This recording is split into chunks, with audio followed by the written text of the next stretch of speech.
Hey YouTube. So here's one that I was debating on whether I should even review, only because there's so many of them out there. It's kind of ubiquitous with just an EDC knife. It's not any of these. These are the ones I'll be just kind of comparing it to. But it's the Benchmade Bugout. I finally got one a few weeks back, and I hadn't done a review on it for, like I said, I was thinking about not even doing one just because they're so common. Everybody seems to like this knife, and maybe that's part of why it took me so long to get around to getting one. I almost didn't want one just because everyone says that's the EDC knife you got to have. So I was like, I don't want what everybody else has. But I finally went and said, you know what, I'm going to get one and play around with it and see if I like it. If I don't, whatever, I'll just sell it or give it to a friend as a gift or something, And I started, I've gone through my Swiss Army knives and stuff like that. I've had a bunch of different kinds of blades and stuff. And I still like that little blue Farmer A-Lox from Victorinox. But, I was playing with this at the whatchamacallit, local cutlery shop, Old Town Cutlery over in Cumming, Georgia. And I was like, you know what, I'm just going to try this thing. And here's what I like about it. And I've been carrying it daily for a couple weeks now, and everything that's of all the knives that are in my collection, I've been carrying this with. This is the one I end up reaching for, and I'll tell you why. I've got the you've seen I've got Paramilitary 2 from Spyderco. I've got a bunch of the bigger Lion steels and bigger, heavier duty, hard use, kind of more tactical blades and stuff. But having this gentleman folder, I don't know. There's something cool. There's something clean about it, and I have a couple other ones that I can kind of considered in that gentleman folder kind of category. One is, and this is probably one of my favorite knives in my collection, is it's an MKM made. It's made in Italy. It's called the Clap. I know, it's a funny name, but that's what it's called. It's called the Clap. It's a flipper, Bowler M390 steel, only a 3-inch blade, titanium bolsters, just beautifully crafted blade, beautiful handle, titanium pocket clip, micarta. It's a great little knife. A little heavy for its size, but that is a really nice, strong little knife, ball bearing pivots, everything. It's just a really nice little blade. And then kind of on the other end of the spectrum, that it's small, thin, clean, and elegant, is my Civivi Ripple. And it's nice and thin. Again, micarta handles. Doesn't have, I think it's a D2 blade or something like that. It's not a premium steel, but it's a very nice, very thin, very light, clean, and I would consider that kind of like a gentleman's sort of knife. Although it is a bit on the bigger side, but I have big hands, so that actually works for me. And then, of course, out of my OTFs, I've got my Vespas and some of the big OTFs, like the Combat Trudon, things like that. I've got my Guardian Tactical Recon. And I like this one a lot. This, again, is that smaller, more discreet, slips in the pocket. It's very light, beautiful action.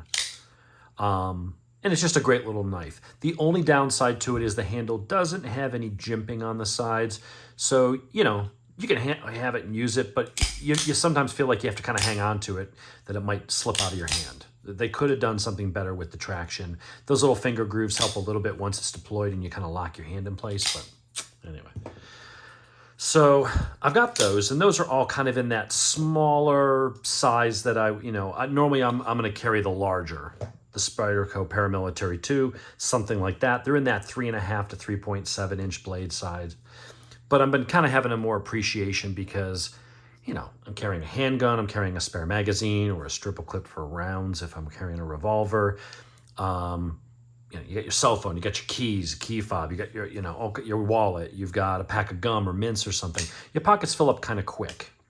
And I'm always wearing cargo shorts, but, sometimes I just want to be casual and wear a pair of gym shorts or dress slacks or something like that if we're going out to eat somewhere nice. And so I've been thinking about one of these. Here's what I like about it. It weighs nothing. You can look up the specs if you haven't already seen the videos. It's like 1.78 or 1.8 ounces. It weighs nothing. It's Benchmade. It's got a good axis lock, S30V steel, which is, good steel. It's got a deep carry pocket clip. There's metal inserts up inside, but only through part of it. They did add a standoff here, so some people were saying, oh, there's a little bit of flex in the handles and stuff. Yeah, I'm not going to go out and baton logs with this, but it doesn't weigh anything. It doesn't have ball bearings. It is just phosphor bronze washers, but that's fine.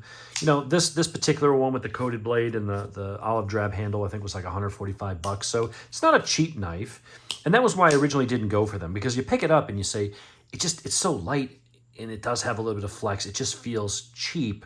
Why would I spend that kind of money on that? You know, this was 55 bucks. All right, this was 2 1/4 and this was 300. But, you know, why would I spend that much money on something that really just doesn't feel that heavy duty? But here's the thing. Does it have some flex in it? Yeah, it's a very thin little knife. However, nice spear point, or I guess drop point blade, sharp as anything. I mean, wicked sharp out of the box.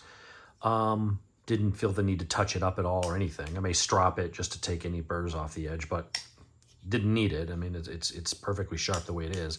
But it's so freaking thin. And as much as, you know, it's in that size, but when you look at the thickness of that, and the fact that even though this is a smaller knife, that's a thick, fairly thick slab of steel. And even it's got titanium here, there's stainless steel liners. This still weighs double what that weighs, while being slightly smaller. This one weighs more, but it's maybe an ounce. I think this one's under 3 ounces. So this is actually a fairly light blade for its size. Definitely lighter than the paramilitary 2 by Spyderco. But when you look at the size of it, it's just bigger in every dimension. I mean, when you close these down, it's just an itty-bitty little knife. It sits really deep in the pocket. If you want something bigger, I've got a review on this. Check out the Civivi Ripple. Really nice, very stabby, pointy blade. Really nice belly. That's a great slicer. But this little guy is just, you know, you got no blade play up or down any direction. It's loose enough that you can, you know, you can open it different ways. You can flick that. You can flick it that way just by using the axis lock. It's a very strong lock.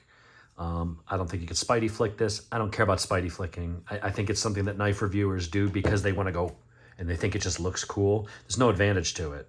It's not easier. Anything that takes you weeks to practice and build up certain muscles to try and flick it like this so you can pretend you're a superhero, I think it's just a stupid waste of time. You know, it's already made to open that way. You know, you got 2 other ways that open that work just fine. It seems like the Spidey flick is a solution to a problem that nobody actually has, unless maybe you don't have thumbs. Then maybe you have to use your finger. So if you're thumbless, then I guess that's a good method for you. But it doesn't lend itself to that well, although I'm sure if someone sat there practicing with it so they could show off with their friends, they could do that. But you got 2 easy ways to open it. Rotate it, flick it. Those really count as the same. And then if you want, you just pull in the lock and flip it out. But I've been carrying this thing everywhere. I mean, in a pair of gym shorts, there's times where I went to go for the knife and I'm like, I didn't feel it in my pocket. So I'm like, oh, I got to go upstairs to grab a knife. I didn't have it. And then I realized, oh no, wait, it is in my pocket. It's that light. I didn't think that I wasn't sure I was going to like it. I know everybody loves them. I wasn't sure I would. I felt like, better part of 150 bucks for something that just feels dinky. But it really is a good usable blade. I mean, that's a nice size blade. It's got some belly to it. It's very thin. It's a great slicer. Food prep, string package. I mean, it just makes short work of anything. And, you know, if you had to use a knife defensively or, you know, whatever, you're out on the trail and a rabid raccoon comes at you, or, you know, whatever, you know, you can get enough of a grip on it that in a pinch, if you had to use this as for something, you know, as a weapon, you absolutely could. It's a nice, slicey, stabby blade. It's not real tiny. I mean, that would go in pierce because of its thinness and how sharp that point is, but the blade is thin. That will go into whatever is coming at you effortlessly. So I wasn't sure I was going to like it, but I actually really do. This is going to continue to wear in. I've noticed it's gotten better. That's the one thing with a lot of Benchmade knives. When you get them, they're a little gritty. But I guess as some of those parts rub on each other and mate in, they're going to polish each other and smooth out. So it's definitely getting better as I sit on the couch and do that. But this has kind of become my new go-to. I love all these other ones. I think there are, as a knife, I think I like my MKM better. It's just a really cool design with the compound grinds and stuff like that. It's just a more beautiful, elegant knife. You know, what's not to love about a beautiful ball bearing deployed OTF? I mean, this is one of the best OTFs on the market.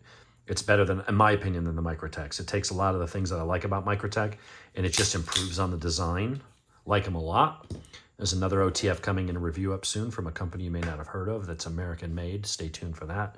And I really like my Civivi just because of the price. This is a great little flipper. It doesn't work as well with the thumb. I found, well, I guess you can, but I'm having to hold it at a kind of a weird grip to kind of get my thumb in at the right angle to flick it. Just use it as a flipper. But the flipper is really inobtrusive. You know, some flippers stick way the hell out and catch on your pocket and stuff. This is very small and does the job. For the money, I love this. I think in the 50 and under, it's hard to find a, well, that's 53. It's close enough, but it's hard to find that. But as far as a value, but I'm really digging the Benchmade. It's a beautiful, beautiful little knife. It works well. And if you're looking for something and you've been on the fence about, I don't want to spend that much money on something, everybody says, oh, the handle flexes, it's this and that, it's flimsy. It's not. I mean, I wouldn't go trying to pry 2x4s apart with it, whereas, you know, something like that, not that I would misuse my knives that way, but if you were in a situation where you needed it as a tool to pry something, you know, you look at all that steel and titanium, you know you could do some decent prying before you busted this. This is not going to hold up to that kind of abuse. But I would say that this is going to withstand more than you think it will. This plastic may flex a little bit, but it only flexes so far, and you could probably bend that a good way before it actually snapped or did something. This is pretty tough stuff. It's a similar plastic to like what Glock and HK pistol handles are made out of, and those things take, you know, 10,000 rounds, 20,000 rounds of abuse and recoil and stuff and heat and all that stuff. So plastic is not weak material if done right, and I think this one is. So that's my thoughts on the Bugout. You know, I'm not saying anything revolutionary here. You've seen a gazillion reviews with the specs and all that. But for someone who didn't want one initially for the first 2 years, I finally broke down and bought one, and I'm really glad I did. That's a great knife.